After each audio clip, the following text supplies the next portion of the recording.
Hello, I'm the deadliest footballer ever, or as you might know me, Shade. Today, I'll be telling you all my backstory. This story started months ago, long before the World Cup, long before I was called the deadliest footballer alive. Back then, I was just a regular guy living with my family, my mom, my dad, and my younger brother. We were a family of four in a quiet, good neighborhood. And we had a neighbor named Greg. Greg was one of those people who never seemed to run out of energy, always smiling, always moving. He had 3 kids around our age, and we practically grew up together. We spent entire days playing outside. Sometimes we'd even have sleepovers at their house. We were close. Years passed. I turned 18. Greg's kids moved out for work. Everyone got busy. My college and weightlifting. My little brother had his new girlfriend. Greg was left at home with his wife, but he still seemed happy, still energetic, just like always. Until the day his wife died. I wasn't home when it happened. When I heard the news, I felt relief. Yeah, relief. And you're probably wondering what kind of person feels relief when their neighbor's wife dies. Here's the truth. I never liked her. She always felt wrong. Even when I was 10 years old, something about her made my skin crawl. She was strangely interested in me and my little brother, always watching us. At first, I ignored it. I was just a kid. But one day, my dad told me something that changed everything. He said our grandfather descended from a noble samurai bloodline. Not warriors like in the movies, but something different. According to him, our family carried remnants of their abilities, not superpowers, just heightened strength, sharper awareness, stronger minds. He said it made us very athletic and sensitive to things most people couldn't sense. And then he warned me about Greg's wife. After that conversation, everything clicked. Every time I stepped into their house, a shiver ran up my spine. And whenever I looked around, she was staring at me. The worst night was during a sleepover. I remember having a nightmare. I don't remember what it was about, just fear, pure fear. When I woke, she was laying next to me, sleeping, in the same room. Me, my brother, and her kids slept in, but she was right next to me. I didn't sleep again that night, and that was the day I noticed all different things about her, her breathing, the clicking of her teeth, and she was extremely beautiful. And I had a feeling she was faking being asleep.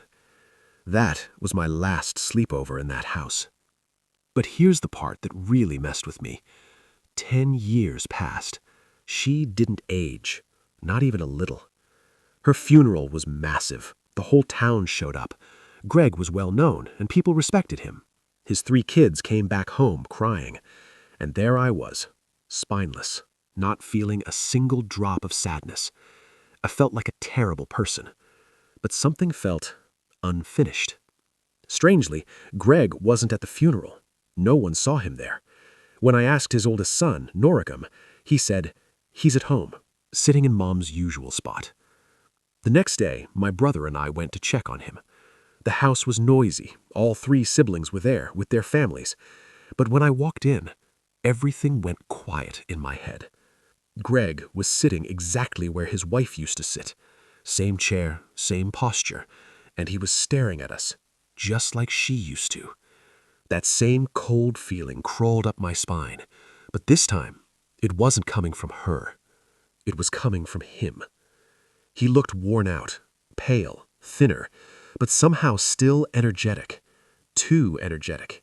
It didn't seem his nature way, nor forced to overcome his wife's death, but more like acting. I didn't laugh at anything, and I felt sick. What was happening to Greg? During the talks, Greg kept forgetting the names of people he'd known his whole life. He laughed at the wrong times and wrong things. His movements felt delayed, like he was pretending to be himself. When we left, I asked my little brother, "Did you feel anything weird about Greg?" He said no, but then he added something that made my stomach drop. He wasn't looking at his kids, my brother said. He was only looking at us.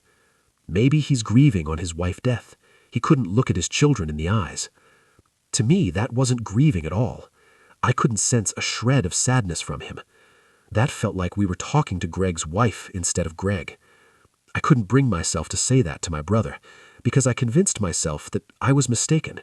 Greg is likely just grieving.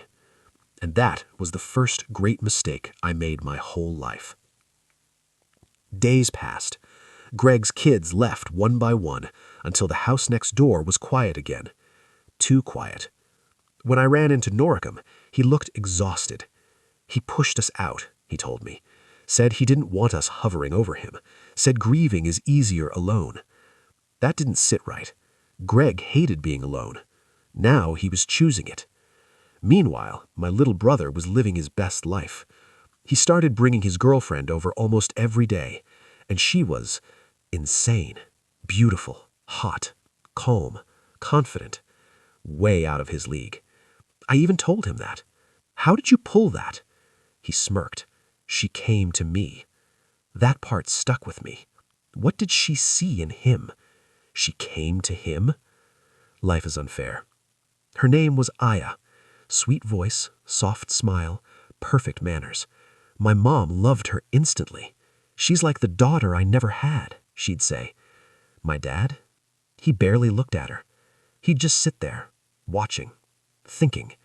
He seemed to be tired these days. He and my mom had been arguing quietly at night. Doors closed, voices low, tension thick. Something was wrong in this house. Greg stopped coming outside during the day, but at night, he'd be there. Every single night when I came back from training, standing near the fence, waiting. He'd wave. Come over, let's talk. Same tone, same smile.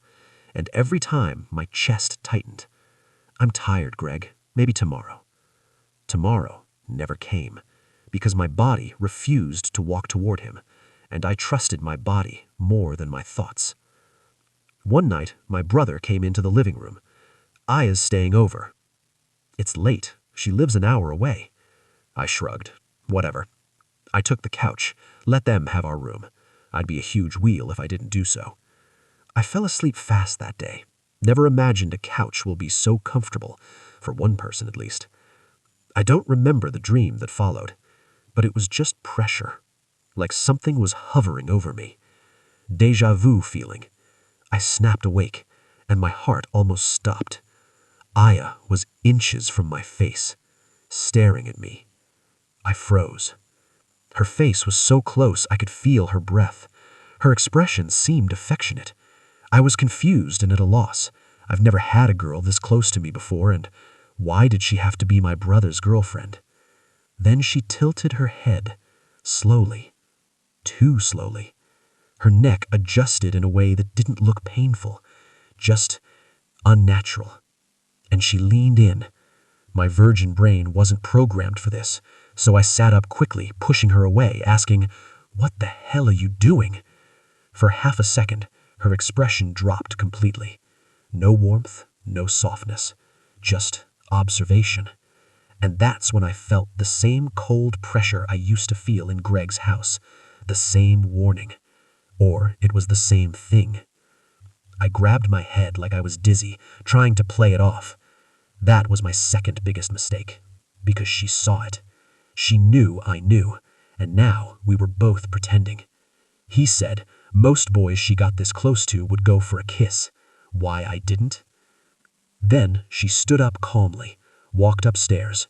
No explanation, no apology. I already had problems talking to females, and this will make it even more terrible. But I couldn't just forget. So I knocked on my brother's door and asked him to help me something downstairs. He came out annoyed. When we were alone, I told him everything. The staring, the neck, the feeling. He listened, and then he laughed. Not because it was funny, because he was tired of this. First, Dad thinks the neighbor is possessed and refuse Aya as my girlfriend. And now you think my girlfriend is a monster and a cheater. This isn't random, I said. It's the truth. He stepped closer. Are you jealous or something?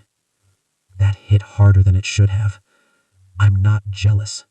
You sure? Because she...